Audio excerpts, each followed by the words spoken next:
Shalom, selamat pagi sahabat Kristus pendengar renungan dimanapun berada. Sebelum kita memulai aktivitas kita di sepanjang hari ini, mari kita bersama-sama mendengarkan renungan firman Tuhan dalam kitab 2 Raja-Raja pasal 9 ayat 16 sampai dengan ayatnya yang ke-29.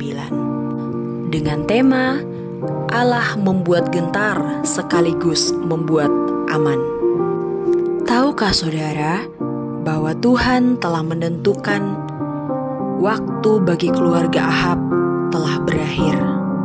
Seluruh keturunan Ahab harus dimusnahkan sebagaimana nubuatan Nabi Elia.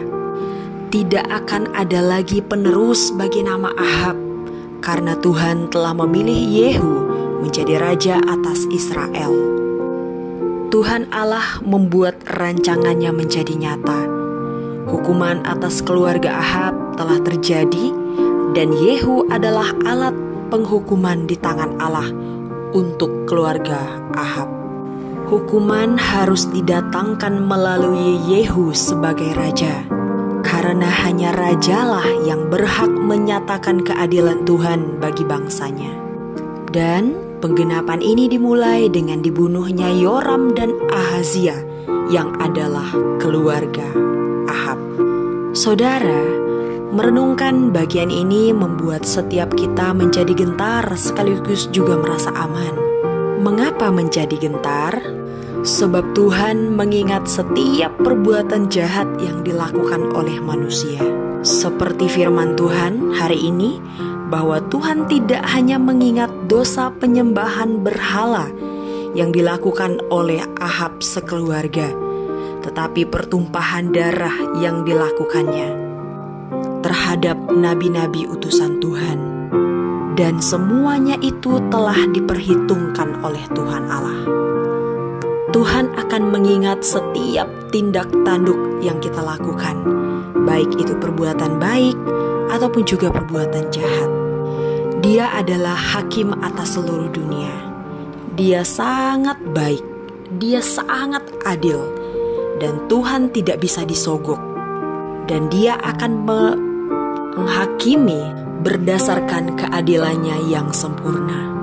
Selain daripada itu, hal ini juga membuat kita merasa aman. Mengapa? Sebab jika kita difitnah, kita dihina, kita direndahkan, kita ditipu, bahkan kita disakiti, Tuhan akan mengingat semuanya itu.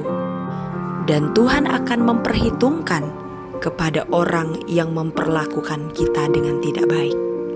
Dialah yang mempunyai hak penuh untuk membalaskan kepada setiap orang atas perbuatannya. Dan pembalasan itu tentunya bukan hak manusia, tetapi haknya Tuhan.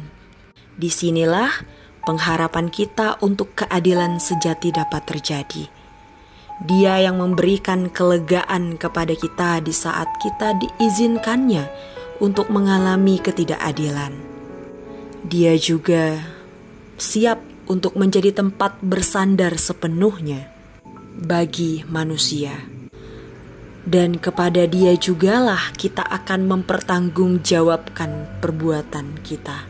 Oleh sebab itu, mari bersama-sama jaga pikiran, jaga perkataan, dan jaga perbuatan.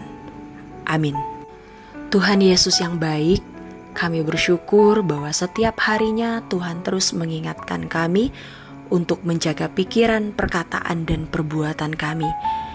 Biarlah di setiap kami menjalani aktivitas kami, Tuhan menuntun dan menyertai serta membimbing kami melalui kuasa Roh Kudus-Mu, agar setiap harinya apa yang kami lakukan boleh berkenan di hadapan Tuhan dan menyenangkan hati Tuhan. Terima kasih banyak Tuhan Yesus yang baik. Kami akan memulai aktivitas kami di sepanjang hari ini dengan ragam aktivitas tugas tanggung jawab dan juga pekerjaan kami. Berkenan tangan Tuhan yang penuh kuasa untuk menyertai dari pagi, siang, sore, hingga malam. Terima kasih banyak Tuhan Yesus yang baik. Ini doa kami, di dalam nama Tuhan Yesus Kristus kami berdoa. Amin. Selamat beraktivitas, Tuhan Yesus memberkati. Shalom.